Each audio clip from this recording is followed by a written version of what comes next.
माँ सिर्फ देना जानती हैं। मम्मी, आपका ये कुकिंग वाला शौक हमें बहुत महंगा पड़ रहा है। घर में सब कुक के हाथ का बना खाना खाते हैं, फिर भी आप अलग से खाना फेंकने के लिए क्यों बनाती हो? पता भी है कि इस तरह कितना पैसा खर्च होता है। अरे पर बहू, मैं तो सब रोहित के पसंद का खाना बनाती हूँ। मम्मी बचपन में पसंद था। अब इतना तेल खिलाकर बीमार करोगी क्या? वैसे भी मैं पूरा समय कभी क्लाइंट तो कभी बॉस के साथ मीटिंग में रहता हूँ, इसलिए आप अपनी बर्बादी को मेरा नाम तो मत ही दीजिएगा। ये है पिंकी की सास निर्मला, जिन्हें सबको अपने हाथ का खाना खिलाना बहुत अच्छा लगता है, लेकिन राहुल और पिंकी को ये पसंद नहीं है। इसी के चलते वो निर्मला को खाना बनाने के लिए 10 बातें सुनाकर वहां से चले जाते हैं। मेरे मन में तो सिर्फ अपने बच्चों के लिए प्यार है, पर शायद अब उन्हें मेरी जरूरत नहीं है। मुझे गांव वापस चले जाना चाहिए। जहां एक तरफ निर्मला दोबारा गांव जाने के बारे में सोच रही होती है, वहीं उसका पोता परम अपनी दादी के शौक को प्रोफेशन में बदलने का आइडिया सोच रहा होता है। अगली सुबह निर्मला गांव वापस जाने के लिए कपड़े पैक कर ही रही होती है कि परम फोन लेकर दादी के पास पहुंचता है। दादी, आप कहीं नहीं जाओगी? अरे नहीं बेटा, मेरा गांव चले जाना ही ठीक रहेगा। इससे तुम्हारे मम्मी पापा की सारी दिक्कतें भी खत्म हो जाएगी। दादी, वो तो ना आपके आने से पहले कम थी और ना ही आपके जाने से खत्म होगी। उन्हें हमेशा पैसों की टेंशन में ही रहना है। मेरे पास आपको यहाँ रोकने का आइडिया है। आइडिया?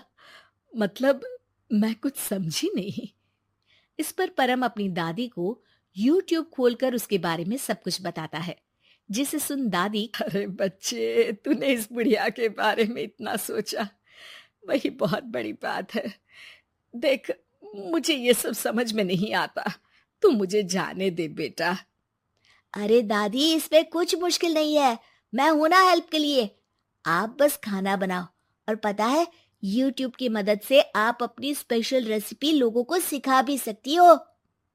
अच्छा, ऐसा भी हो सकता है? मतलब बस घर बैठे मैं दूसरे लोगों को सिखा दूंगी? सिर्फ कुछ लोगों को नहीं, पूरी दुनिया को सिखा सकती हो, और उसके लिए आपको सिखाने के पैसे भी मिलेंगे दादी। इस पर बहुत देर तक दादी को YouTube के बारे में समझाकर आखिर में परम उन्हें कन्विंस कर ही लेता है, जिसके बाद वो गांव जाने का प्लान कैंसिल कर YouTube चैनल शुरू कर देती हैं। हमने ये शुरू तो कर दिया, पर इससे कहीं रोहित और पिंकी को दिक्कत ना हो बेटा। दादी, वो आपके बारे में नहीं सोचते तो आप क्यों उनके बारे में इतना सोच रही हो? इसके बाद दादी पोता मिलकर खाने की वीडियो और साथ ही उनके ट्यूटोरियल की वीडियो बनाकर उन्हें YouTube चैनल पर अपलोड करने लगते हैं। सब खुशी से चल रहा होता है कि कुछ हफ्तों में ही पिंकी को इसकी खबर हो जाती है। हमारी पीठ पीछे घर में ये सब क्या चल रहा है?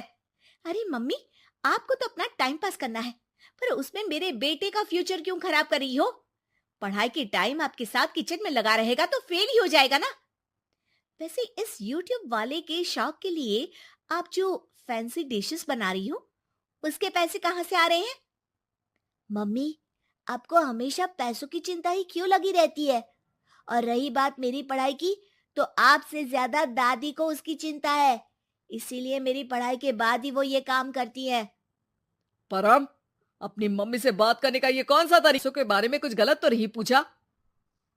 जब घर में हम दोनों कमाते हैं तो ये पूछने का अधिकार तो है कि पैसे कहाँ इस्तेमाल हो रहा है। मम्मी का ये जानना जरूरी बनता है। पापा, आप अपनी मम्मी से कैसे बात करते हो, ये तो मैं देख ही रहा हूँ। तो आपके मुंह से ये बातें तो अच्छी नहीं लगती। और रही बात पैसों की, तो आप दोनों हर समय मुझसे दूर रहने की कंपेंसेशन में जो पॉकेट मनी देते हो ना, हम उसी से ये सब कर रहे हैं। इस पर परम अपनी दादी को लेकर वहां से चला जाता है, जिसके बाद पिंकी और रोहित YouTube चैनल बंद करवाने की बहुत कोशिश करते हैं, लेकिन परम ऐसा होने नहीं देता। इसी तरह महीने बीत जाते हैं, पर चैनल का कुछ खास ग्रोथ ना देखकर निर्मला निराश हो जाती है। हम इतनी मेहनत करते हैं, फिर भी आज तक मैं तेरा 1 रुपया भी वापस नहीं कर पाई। अब तो रोहित ने तुझे पैसे देने भी बंद कर दिए और तेरी सारी सेविंग्स भी खत्म होने को आई है। बेटा, मुझे लगता है कि हमें ये सब बंद कर देना चाहिए। दादी, यूट्यूब चलने में मेहनत के साथ ढेर सारा सब्र भी लगता है। देखना, कुछ महीनों में सब सिर्फ आपको ही देखेंगे और अगर फिर भी कुछ नहीं हुआ तो बंद कर देंगे। परम की बात से दादी मान जाती हैं और वो अपना काम जारी रखते हैं। अगले ही महीने पूरी दुनिया में लॉकडाउन लग जाता है, जिसमें सब घर में तो बंद हो जाते हैं, लेकिन साथ ही पिंकी की जॉब चली जाती है और रोहित के ऑफिस में भी ज्यादा अच्छे हाल नहीं होते। लेकिन वहीं लॉकडाउन के असर में निर्म व्यूज बढ़ने लगते हैं। देखा दादी, मैंने कहा था ना, एक दिन सब आपको ही देखेंगे। अब तो आप बस रोज एक वीडियो अपलोड करो और जादू देखो। इसी के साथ लॉकडाउन के कुछ ही महीनों में निर्मला खाने वाली दादी के नाम से सारे सोशल मीडिया पर फेमस हो जाती है, जिस वजह से अब उन्हें यूट्यूब के पैसों के साथ पेड एडवर्टीजमेंट और पेड प्रमोशन भी मिलने लगते हैं। उन्हीं पैसों की मदद से निर्मला अब बेटे बहू की नौकरी ना होने पर घर का खर्चा भी चलाने लगती हैं, जिसे देख रोहित और पिंकी को भी अपनी गलती का एहसास होता है और वो सब मिलकर निर्मला को सपोर्ट करने लगते हैं।